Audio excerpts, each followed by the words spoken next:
Ladies and gentlemen, welcome to the #1 professional wrestling radio show in Las Vegas. This is the Mark Hoke Show. The Mark Hoke Show. Filled with wrestling news, entertainment, and lots of Sin City surprises from inside the squared circle.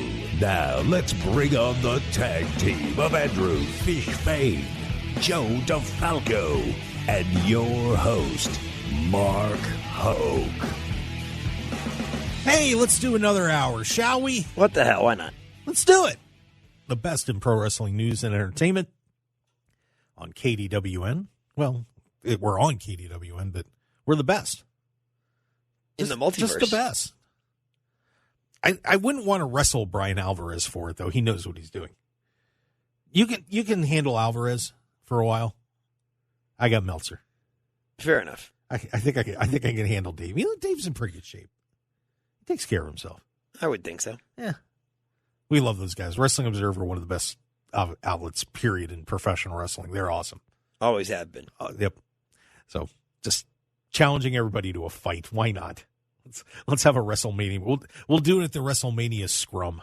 Why not? It was good enough for CM Punk. You know, I want to, I got to say, I want to go to WrestleMania just to be part of the post-WrestleMania press conferences.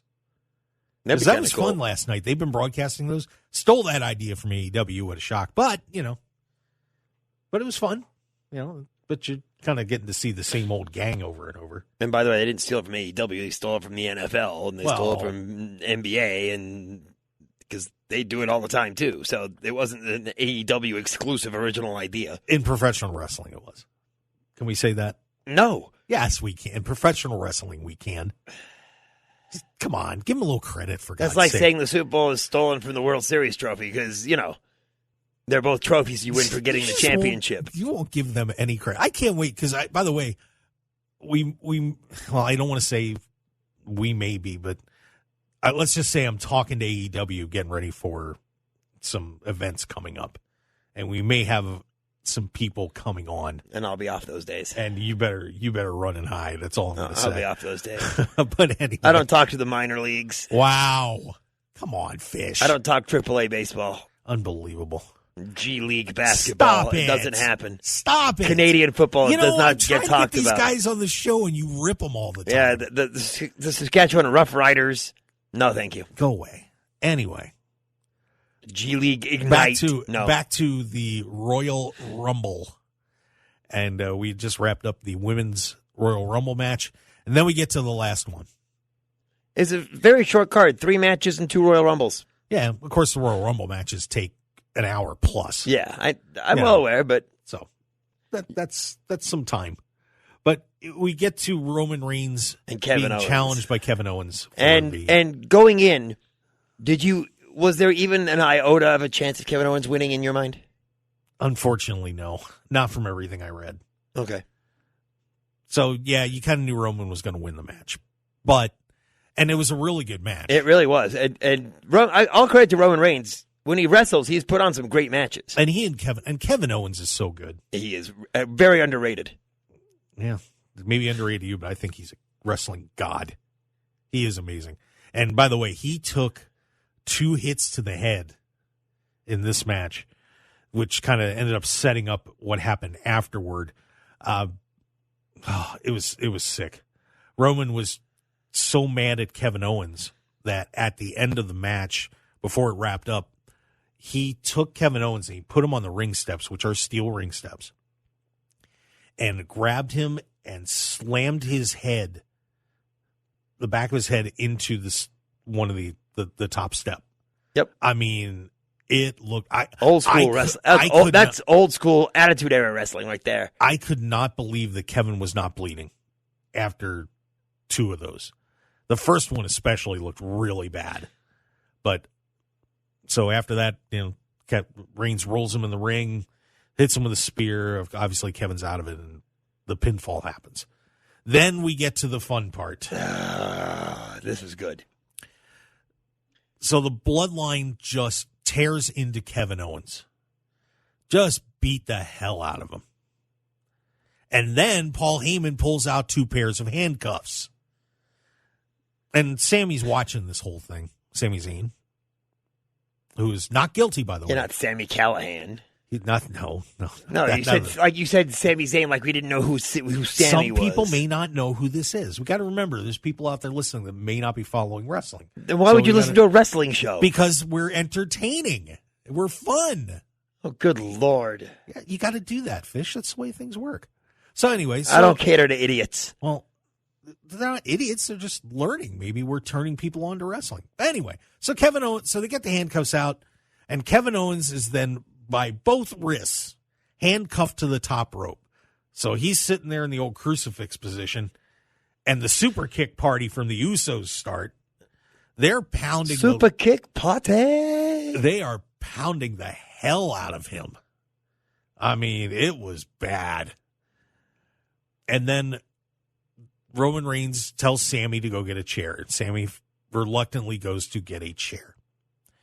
He gives it to Roman Reigns, who is now, after Kevin Owens has taken a massive beating, maybe one of the top 5 beatings I've ever seen. It might be top 3. Yeah. I mean, and the fact that he was able to take it shows you how great Kevin Owens is. Reigns is about ready to hit Kevin with the chair on the head, and Sammy steps in and stops him. This is beneath you, Tribal Chief. He's done. He's finished. You don't need to do this. So Roman looks at Sammy and says, okay, it's beneath me. Here's the chair. You do it. You do it. And then the audience starts chanting Sammy. Oh, and Sammy's standing there for a minute, and Roman kind of stepped away, and Sammy takes the chair and pulled to Seth Rollins and hits Roman Reigns in the back with the chair. I mean, it was exactly like when Seth Rollins hit Roman Reigns in the back with the chair when he turned on the Shield. Well, except for the fact that the entire bloodline was standing behind him. Yes, but so the he chair knew shot, what was coming. Yeah, but the chair shot itself looked exactly like when pretty similar. Yeah, when Seth Rollins. I mean, the symmetry was there. I don't know if they did that on purpose or not, but it looked very, very similar. So Sammy hits him with the chair. The bloodline jumps on Sammy, and they are. Oh, wait! The bloodline doesn't jump on Sammy. Well, not that. We're getting there. Hang on. They almost everybody. Thank you. Almost everybody. Paul Heyman didn't jump. No, I'm kidding. Jimmy's thumping him. Jimmy's the first one that super kicks him. Jimmy's beating him up. Reigns is standing apoplectic there. He's ticked off. And then Solo Sikoa comes in, gives him the Samoan spike. And then it's Jay's turn, one of the other Usos. And if you remember back to September of 2020, ladies and gentlemen, Jay had won a shot at the World Championship, or the Universal Championship, which was held by his cousin Roman Reigns. When he was main event Jey Uso.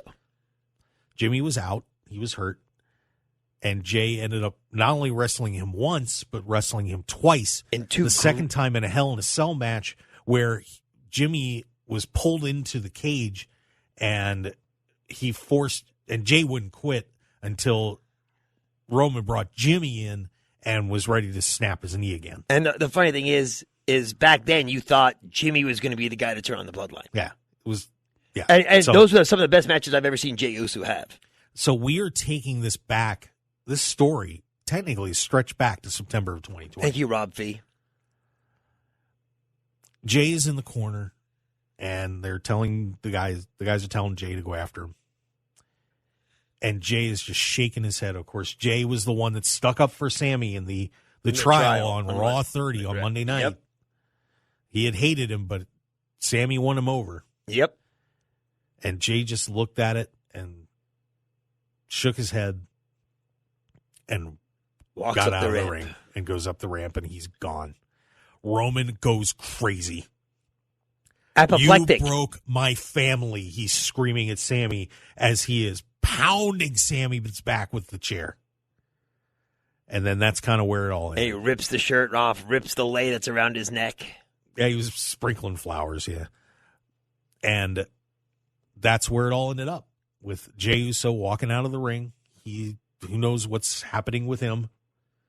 And the rest of the bloodline, and Paul Heyman, not happy. Kevin Owens still in the handcuffs, by the way. They're all this is going on. That couldn't have been comfortable, by the way. No, and by the way, I do love the fact that Paul Heyman calls him Shmooly. That's a little touch that's so Paul Heyman, and it was perfect. It is. By the way, he liked the ring announcing. I don't know if you saw that or not.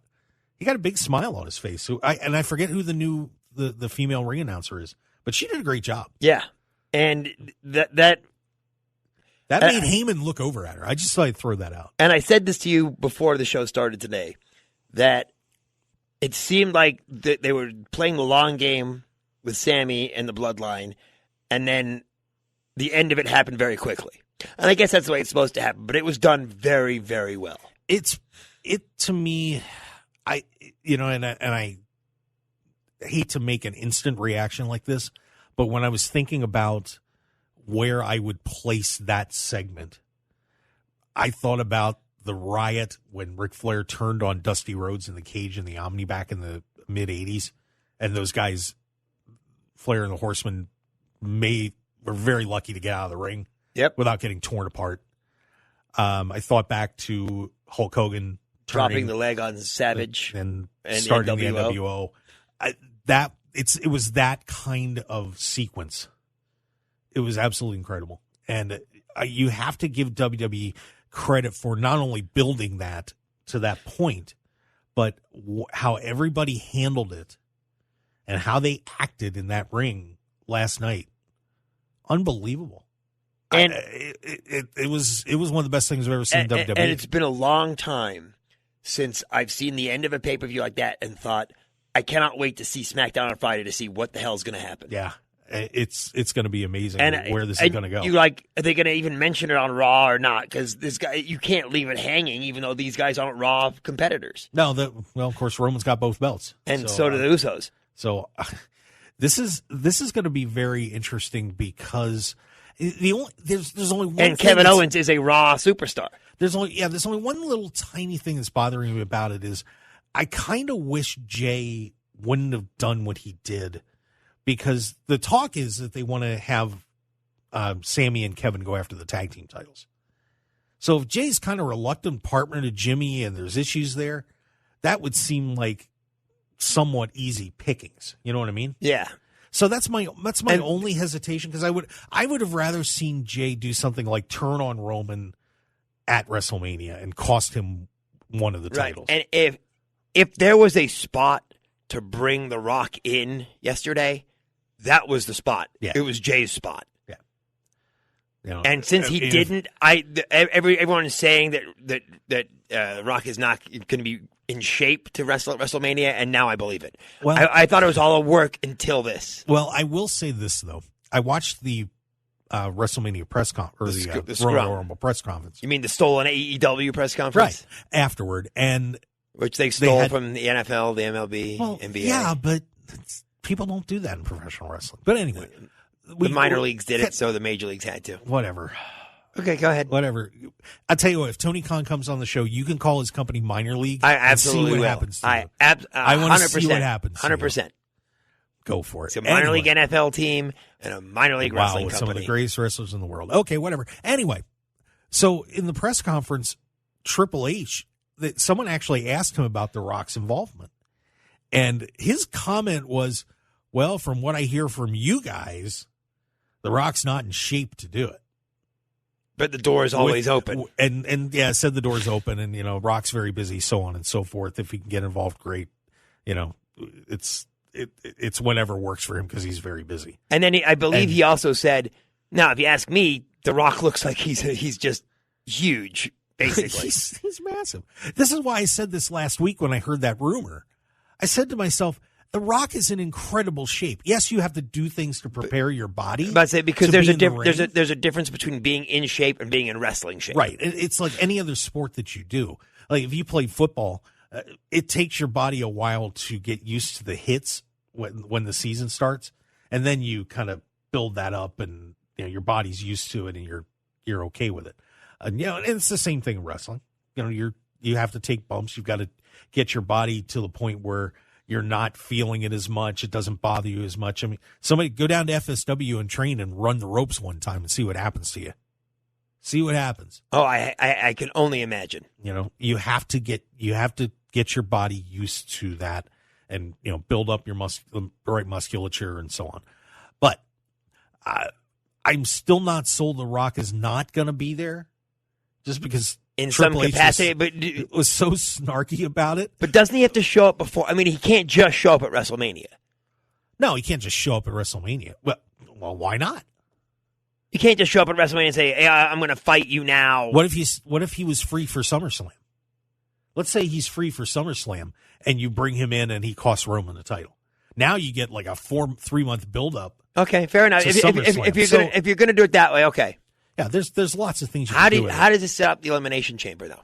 That is a great question, and this is, we've seen a lot of very predictable story writing from WWE over the past couple of years, and right now I am so confused as to what there's so many routes you could take right now, and there's also talk about splitting the tag team belts. What if they split the Usos? You put Jimmy with Solo and Jay, so Jimmy gets a belt, and then Jay and Sammy are together, so they each get a set of tag team belts. Yeah, that's one thing that I was thinking about too. That you possibly could have Sammy team with Jay against Jimmy and Solo for the tag titles, right? And just whoever wins gets the belt. That's the Uso that gets the belt. Yeah, that could be a possibility. Depending on what they want to do with Kevin Owens. So I don't know. I'm intrigued. And like I said, intrigued. You can do that if you can have Roman Reigns fight in the Elimination Chamber itself. You could, and of course, they're talking about the possibility of having him drop one of the titles. So this is going to be an intriguing lead up to WrestleMania. One of the more intriguing ones I think we've seen in a long time. And Triple H was very quick to mention, by the way, of course, it's the largest gate in wrestling, in WrestleMania history, without announcing a match. Yeah. That is very true. They have not announced one match. But yet. You knew when it was in LA, that was what was going to happen. Yeah. So pretty exciting stuff. It's a great time to be a wrestler. Yeah, and WWE is finally on the right track. Now, I'm not saying Vince isn't going to screw it all up. Please, Vince, just do your sale thing and just stay back. Because I'm putting a plea out as a fan of professional wrestling. Stay away. Because SmackDown did a great job of furthering Drew McIntyre and Sheamus versus the Viking Raiders and getting them out of the title picture. And yet it still feels important. Yeah. Just let him go. Triple H has got this. It's not perfect. By any stretch of the imagination, but I don't think any booking can be. No, but I think that they're in pretty good shape right now. Well, speaking of getting in pretty good shape, by the way, man, you want to have a good breakfast, don't you, in the morning? Oh, good Lord. Just the segue. Now, that may have been one of the worst segues. The Unique Eats is one of the greatest restaurants, but that was one of the worst segues. Well, they've got a smoothie bar, veggie menu, or vegetarian menu, along with all their great omelets, award-winning pizzas. Booze. They've got booze. That helps. Pastas. They're open right now. And now they are open on Thursday nights. They're doing this wine tasting thing. It is awesome. Awesome. So go over there right now. If you're hungry, I'm just telling you, get over to Unique Eats at 3100 South Durango, Suite 100, and go have a great time. And it's Jazz Day, too, by the way, at 11 o'clock. So Utah Jazz are playing there? Actual jazz. There's no jazz. Scooby-Bop-Bop-Bop-Bop, Skiddly-Boo. No, there's no scatterly-bat, that blah. Oh. Give them a call, 702-992-3038, or you can visit the website, uniqueeatslv.com. They also cater, too. So, and celebrity chef Dominic Tedesco is the man. Telling you. And he's a great guy. Great guy. So get on over there, enjoy your breakfast or lunch at Unique Eats. Maybe Sammy can enjoy it. 3100 South Durango. Yeah, I think Kevin could use a good breakfast after the beating he took last night. I would think so. All right, so let's take that break, and when we come back, time to talk minor leagues, baby. We got Raw 30, and we got Jay Briscoe, the tribute match. So a lot of great stuff going on in the world of professional wrestling. It was a heck of a week. And we'll be back with more right after this.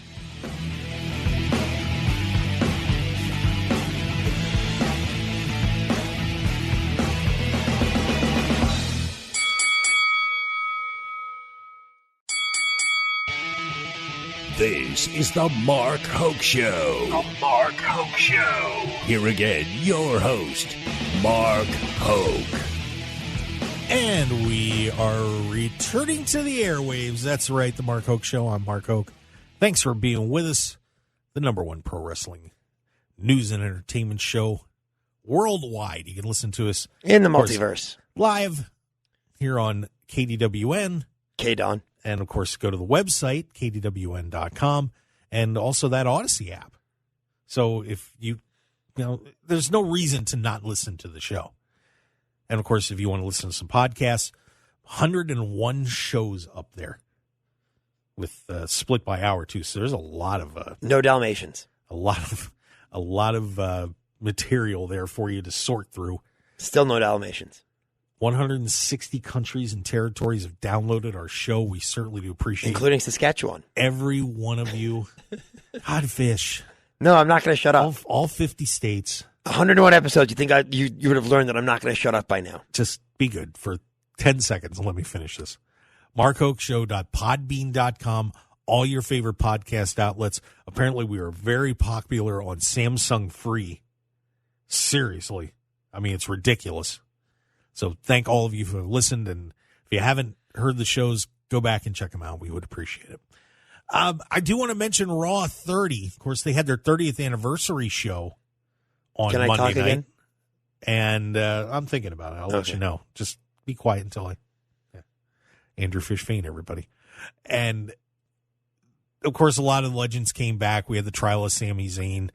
The cage match didn't happen. Nope. But yeah, that's because the trial ran a little long. Yeah, they had all sorts of cool little segments and stuff in there. But the one thing that really stood out to me, Kurt Angle joining DX. That was whatever. Yeah, they all backed down from Gunther, by the way. That tells you something. But to me, the more intriguing part about that was the TV rating on this. Dude, they did like 23 million viewers. That's SmackDown-y numbers. Massive turnout for television viewership for Raw 30. Too bad they can't have a 30th anniversary special every week. No doubt. I'm sure they'd like to. But, you know, I just kind of wonder what that says, that you can pull that kind of audience. And obviously they didn't have Monday Night Football, but still, I mean, that's a ridiculous number for Monday Night Raw. Honestly, what it says is people love nostalgia.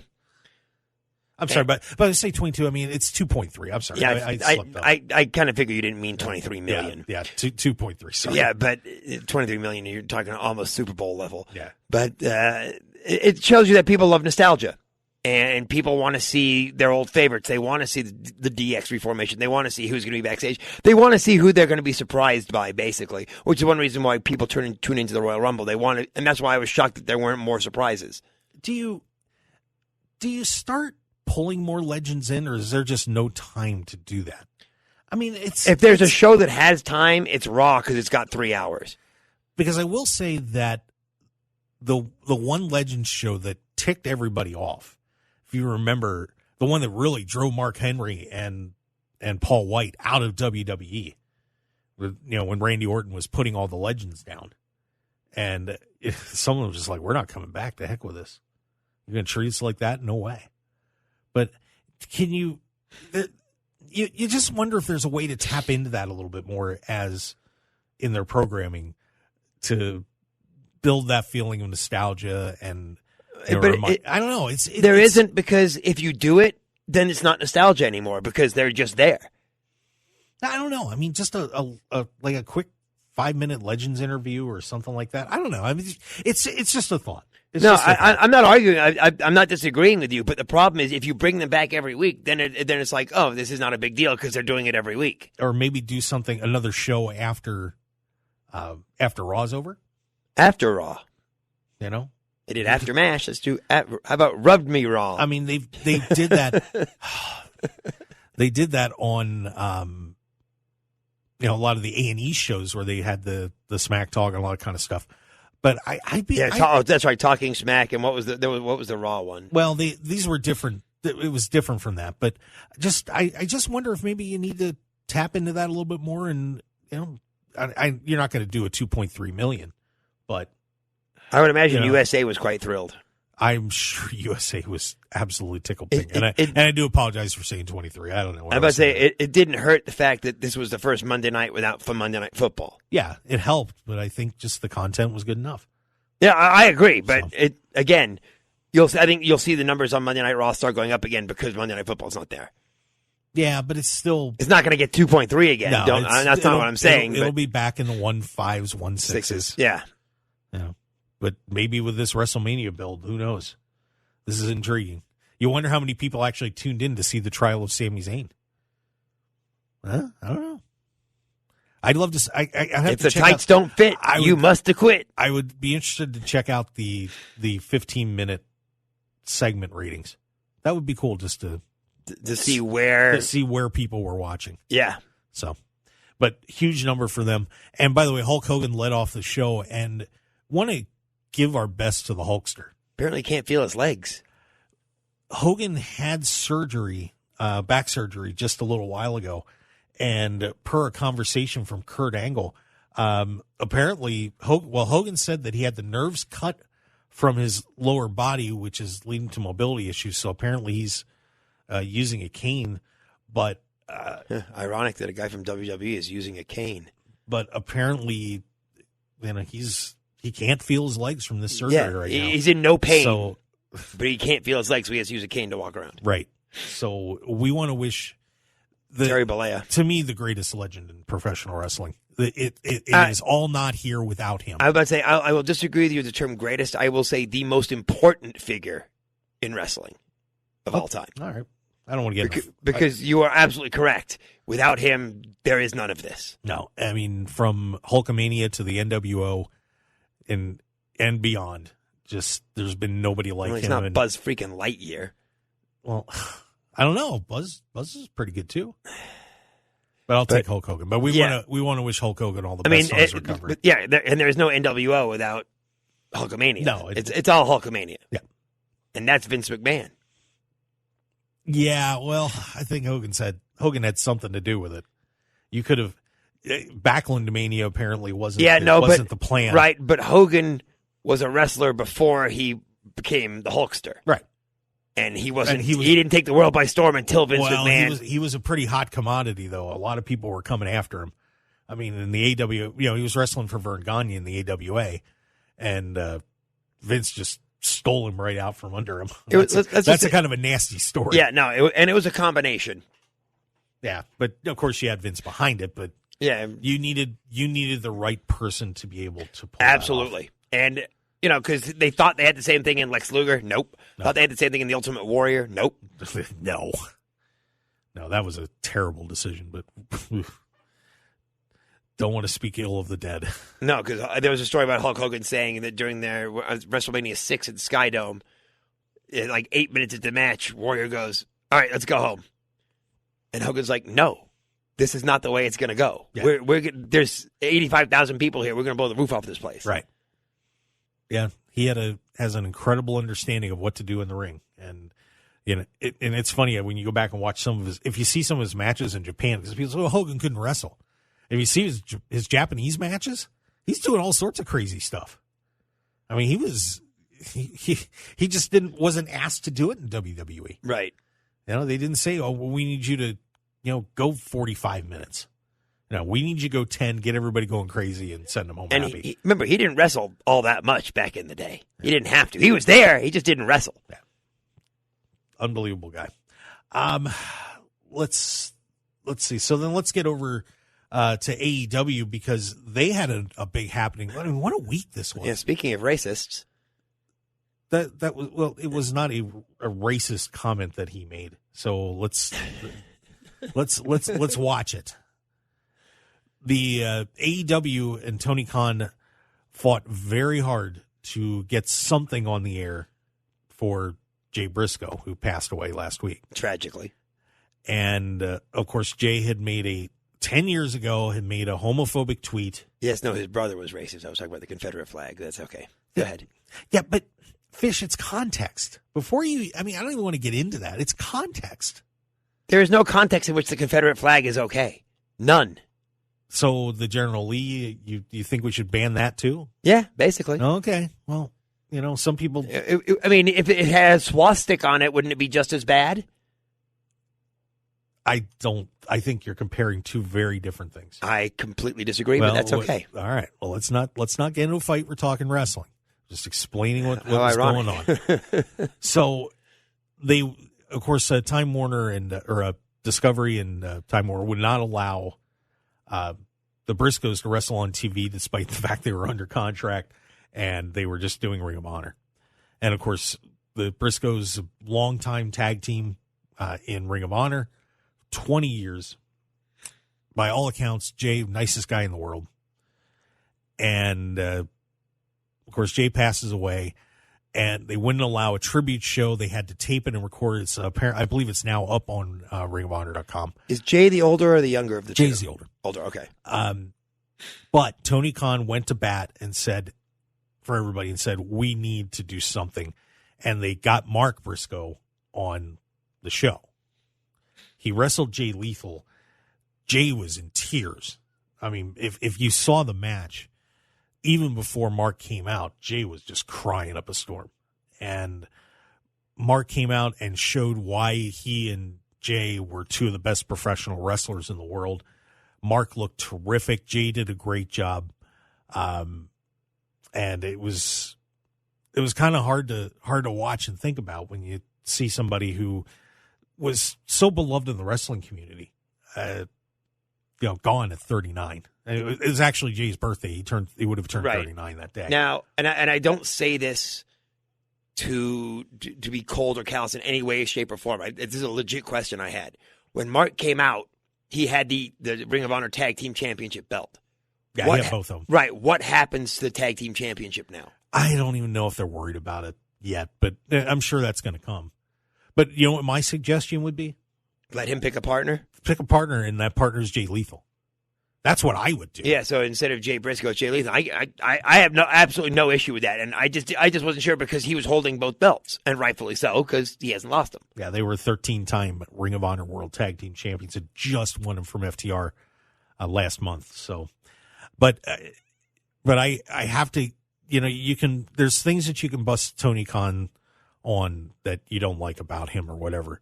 But I will say this, that he has a real pulse for the feelings of people in his locker room, for the feelings of the fans, because, the vast majority of fans have forgiven Jay for what happened. There were a couple executives that just said, we don't want to deal with it. And, it was a shame because the world missed out on seeing the Briscoes truly on national television, doing something special. And it would, to have them in the AEW tag team roster, oh my God, add them into the mix would have been incredible. But they already had the best tag team in the world in FTR. To have the best two tag teams in the world in FTR and the Briscoes, yes, yeah. So it's kind of a shame, but Tony apparently really pushed for this. And, there was no reason to keep Mark off TV. And it was good for him to get out there. And, man, I was in tears watching it. The man lost his brother. And, Jay's kids are, still in the hospital recovering from the crash. And, but a lot of people had a lot of good things to say about Jay. So I'll take their word for it. But it was nice. No, absolutely. And you were right. That match had to be done. Yeah. And you couldn't, regardless of anything else, politics aside, everything else aside, you could not just ignore what happened. No. And like I said, Mark did a great job. Did WWE acknowledge it at all? Yeah, they acknowledged it. They did, okay. Yeah, they on SmackDown and NXT, they both did. Okay. So to their credit, but that's the thing about how good Jay was and how much everybody liked him. WWE could have completely ignored that, but they didn't, because everybody liked Jay. And how many people in WWE were touched by Jay Briscoe too? Those guys came out of Ring of Honor and worked with Jay. He's one of the Briscoes are, because they weren't on, in something like a WCW or a WWE or AEW may not get the recognition from the casual wrestling fan, but people that follow wrestling know how influential the Briscoes were. I mean, they are one of the most innovative tag teams around. Jay was a terrific world champion for Ring of Honor. And, but like I said, it was great to see Mark get his shot. Absolutely. I don't argue that. I think it's impossible to argue that. Yeah. And, and Jay Lethal was the perfect opponent. Yeah. I mean, he and Briscoe just battled it out for years and years and years. So it was the right opponent. It was the right time. And it was pretty neat to see that. All right. And when we come back, a little more AEW talk. And one thing we didn't get to mention on the show, somebody came back, in case you didn't see him. Bay. Gotta talk about that. The return of someone who I think everybody enjoys seeing perform very much. Stick around. We're going to have more on the Mark Hoke Show. Best in pro wrestling news and entertainment when we come back.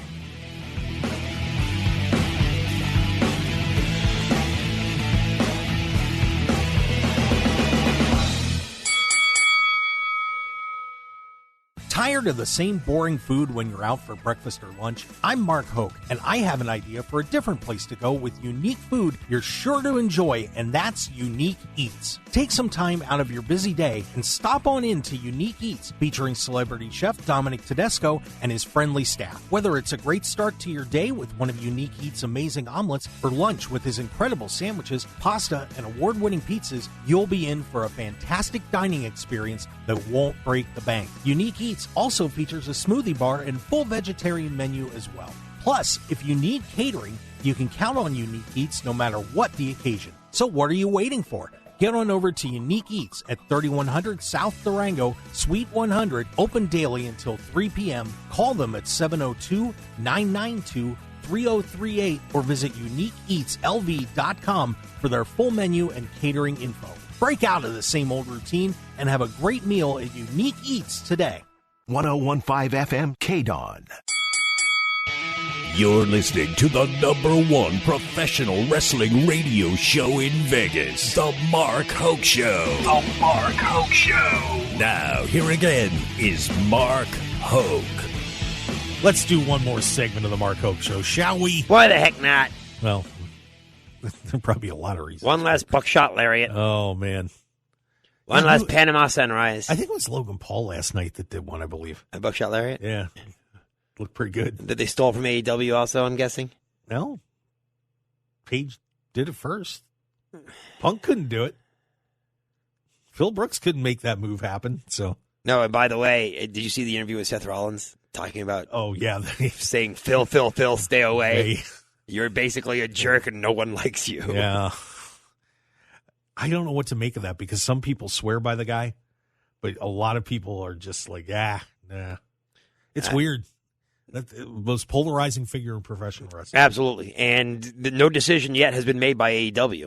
No, they're just keeping him on ice. And I believe Tony Khan was asked about it last week and said something along the lines of, decision on that's a few months away. So no hurry. They're not going to release him.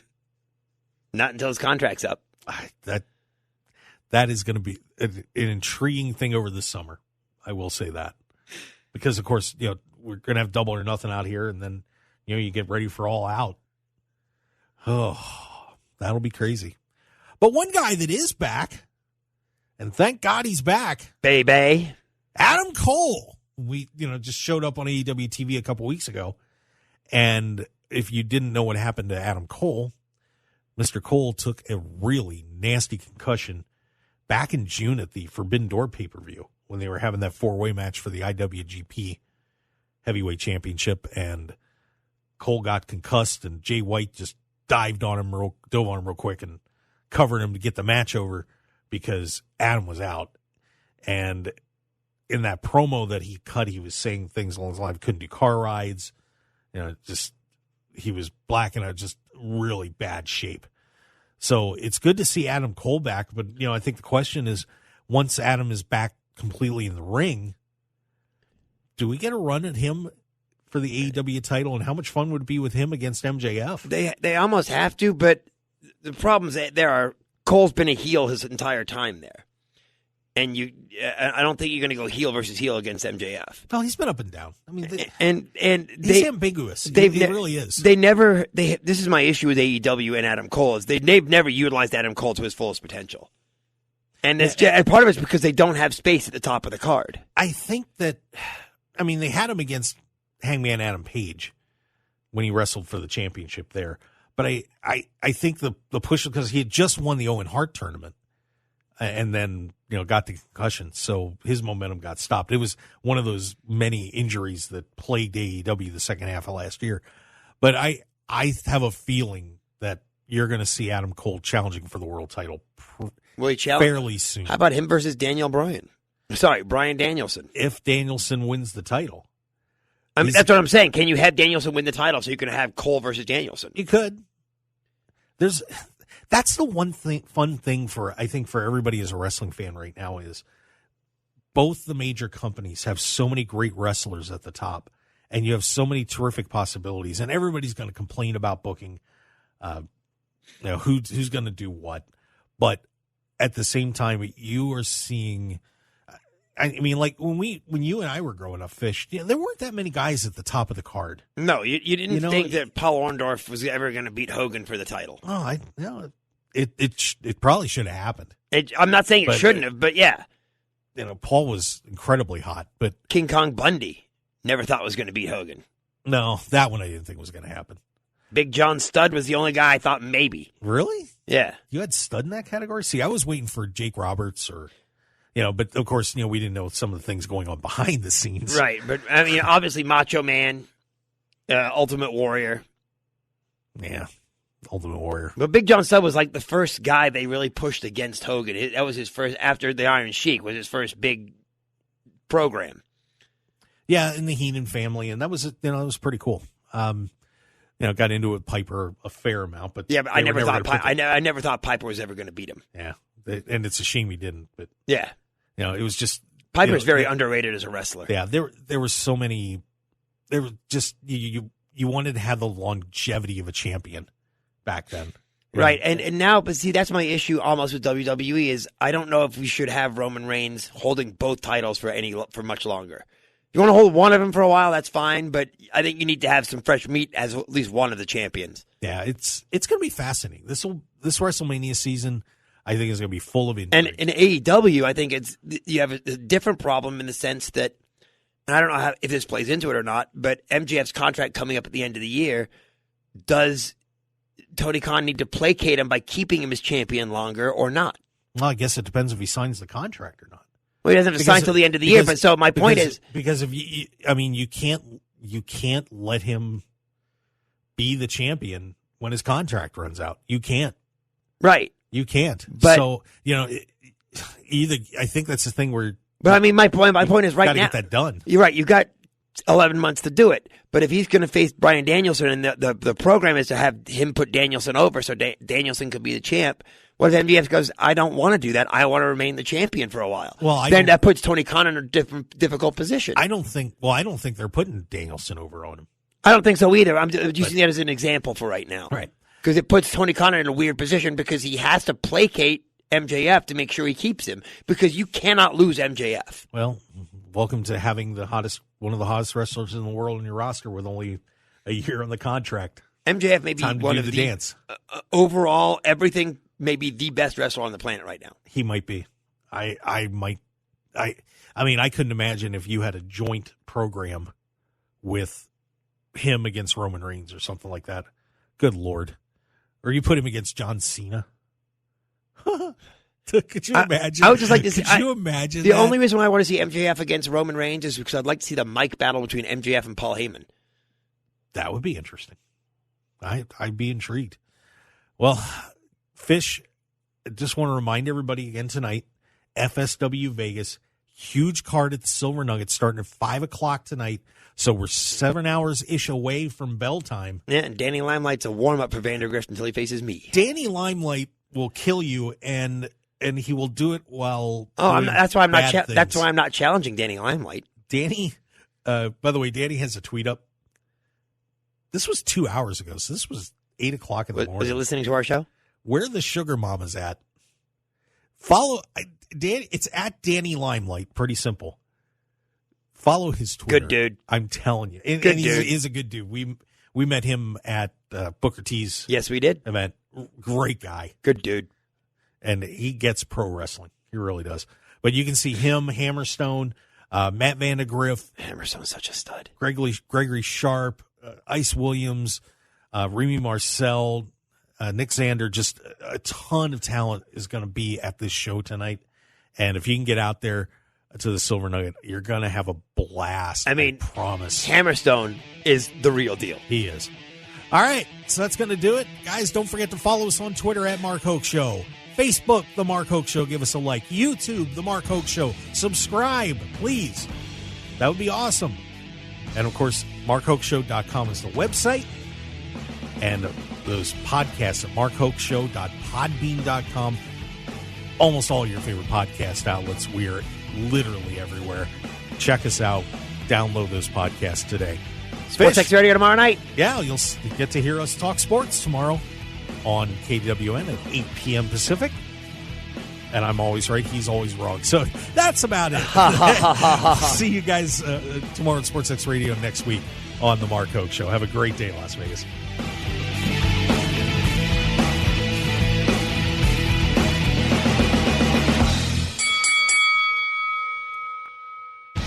Want more of The Mark Hoke Show? Follow us on Twitter at Mark Hoke Show, like us on Facebook at The Mark Hoke Show, and visit markhokeshow.com to keep up with everything happening with the show. And remember to check out all of our archive shows on YouTube at The Mark Hoke Show and download our podcasts at markhokeshow.podbean.com and all your favorite podcast outlets. So join The Mark Hoke Show family today, and thanks for listening.